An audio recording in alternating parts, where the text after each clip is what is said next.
ঝিনুক, এই বাড়িতে এসে তুমি খুশি তো? এটা আবার জিজ্ঞেস করার মতো কোনো প্রশ্ন হলো? অফকোর্স আমি খুব খুশি, কিন্তু মাঝে মধ্যে একটু অকওয়ার্ড লাগে। মানে এত বড় বাড়ি, আর তাতে মানুষ বলতে শুধু আমরা দুজন।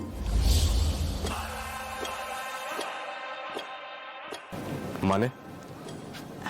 না না, আমার খারাপ লাগছে বলছি না, ভালোই লাগছে, কিন্তু কি বলতো, মাঝে মধ্যে কেমন যেন একটা ভয় লাগে।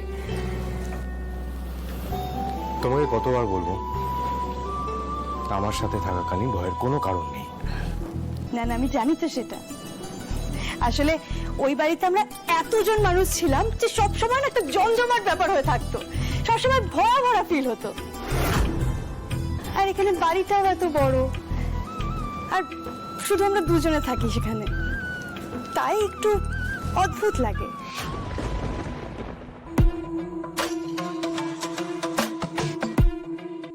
তার মানে তুমি এই বাড়িতে এসে খুশি নও?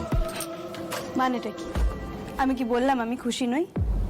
জাস্ট যা যা ফিল করেছি সেটা তোমার সাথে শেয়ার করলাম, এত ভাবার কিছু নেই। কাম।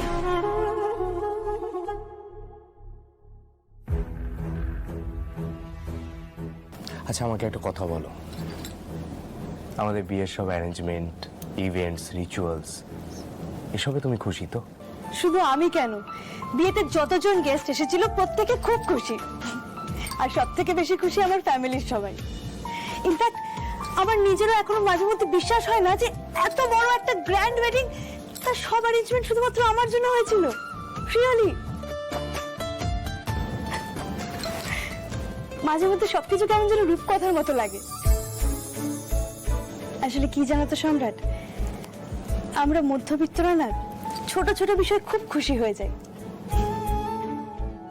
আর সেখানে তুমি তো গোটা পৃথিবীটাকে আমার কাছে নিয়ে এসে রেখেছো। তুমি আমার জন্য যা যা করেছো তার জন্য তোমাকে থ্যাংক ইউ বললে তোমায় ছোট করা হবে, মন থেকে বলছি।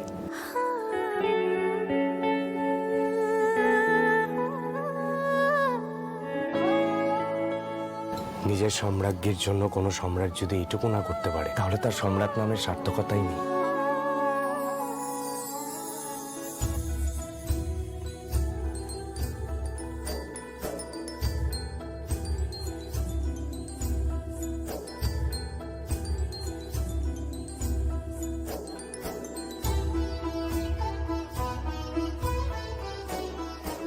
Just a minute.